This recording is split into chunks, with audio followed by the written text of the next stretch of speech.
हे दोस्तों, कैसे हैं आप सब लोग। आज है 17 दिसंबर, टाइम हो रहा है 4:34। आपके सामने बीटीसी का चार्ट ओपन है। यह चार्ट आप 15 मिनट के टाइम फ्रेम पर देख रहे हैं और इस 15 मिनट के टाइम फ्रेम पर दोस्तों आपको एक रेंज दिखाई दे रही है।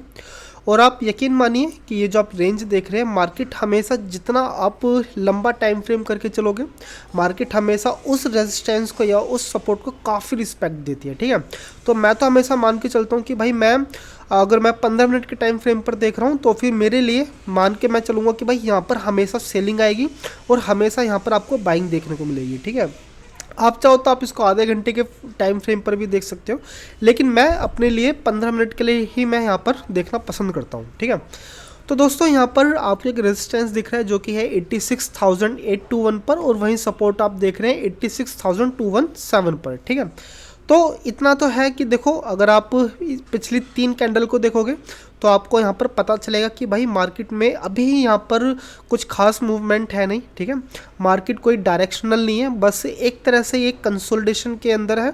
अगर आप यहाँ पर सेलिंग की तरफ जाओगे, ठीक है, तो फिर आपको यहाँ पर बाइंग देखने को मिलेगी। अगर आप यहाँ पर बाइंग की तरफ जाओगे तो दोस्तों आपको यहाँ से टॉप पे आपको सेलिंग देखने को मिलेगी। तो मैं तो आपसे बस यही कहना चाहूँगा कि भाई मुझे लगता है कि अभी आपको यहाँ से किसी भी टाइप की ट्रेड नहीं लेना चाहिए। अभी आपको इंतज़ार करना चाहिए, इंतज़ार आपको करना चाहिए ब्रेकआउट का। ठीक है, तो ये तो रहा देखो 15 मिनट। तो ट्रेडिंग तो हम 5 मिनट के टाइम फ्रेम पर करते, तो चलिए आइए 5 मिनट के टाइम फ्रेम के ग्राफ को हम यहाँ पर देखते हैं।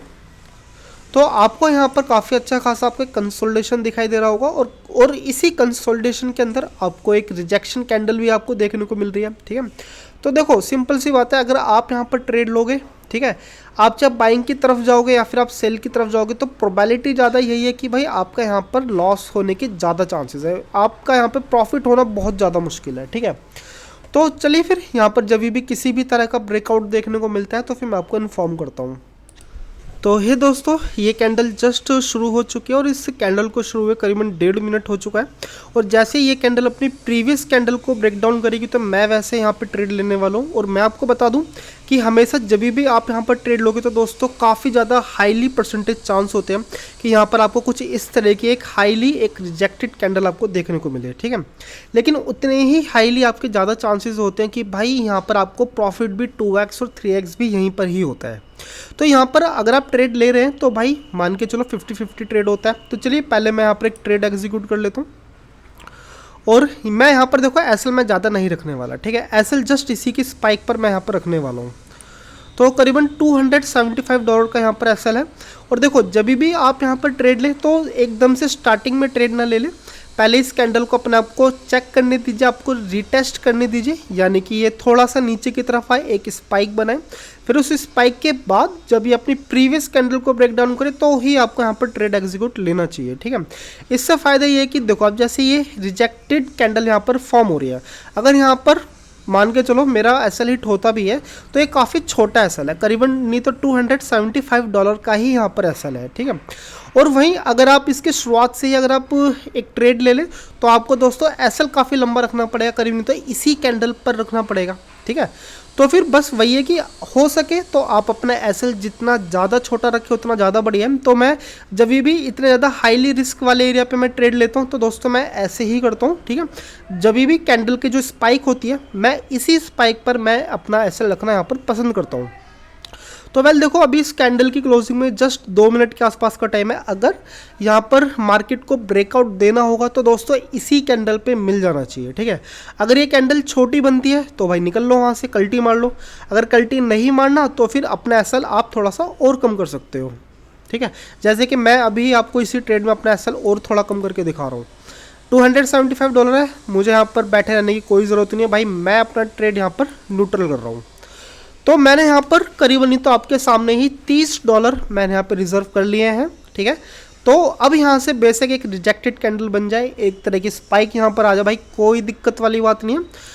अपना अभी जो करंटली जो प्रॉफिट चल रहा है दोस्तों $350 चल रहा है, और जो मैंने रिजर्व करे हैं वो करीबन $30 मैंने यहाँ पर रिजर्व कर लिया है। देखो मैं चाहूँ तो मैं यहाँ पर अपना थोड़ा सा और प्रॉफिट यहाँ पे थोड़ा सा और बढ़ा सकता हूँ। ठीक है, लेकिन मैं चाहता हूँ कि यार देखो यहाँ पर एक स्पाइक आएगी। ओके, जस्ट दोस्तों आपसे बात करते करते प्रॉफिट जा चुका है भाई $650, और मुझे यहाँ पे अब अपना थोड़ा सा प्रॉफिट मुझे यहाँ पर चाहिए।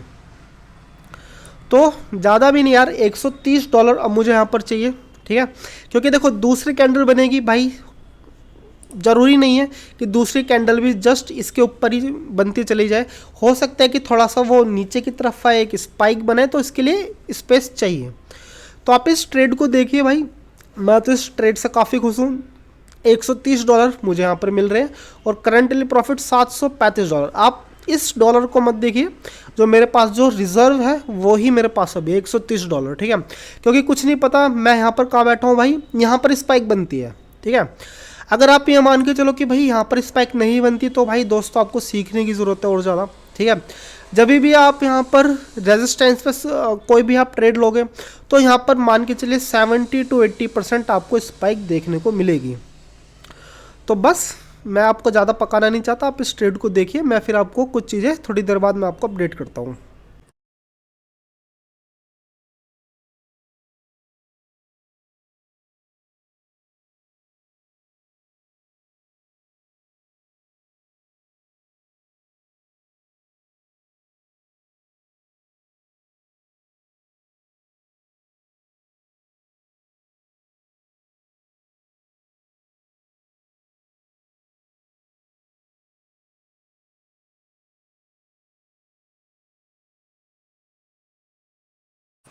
तो हे दोस्तों, जैसे कि आपने देखा कि मैंने यहाँ पर अपना एसएल थोड़ा सा ट्रेल कर लिया था, और उसी बीच में मेरा एसएल यहाँ पर हिट हो चुका है।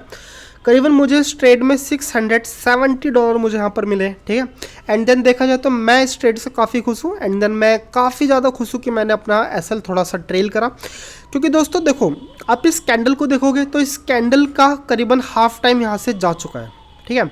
अब इस कैंडल में करीबन 2.5 मिनट बचे हुए हैं, और आप इस कैंडल के थोड़ा सा आप इसको देखोगे तो आपको पता चलेगा कि इसके अंदर बॉडी काफ़ी छोटी बन रही है, ठीक है।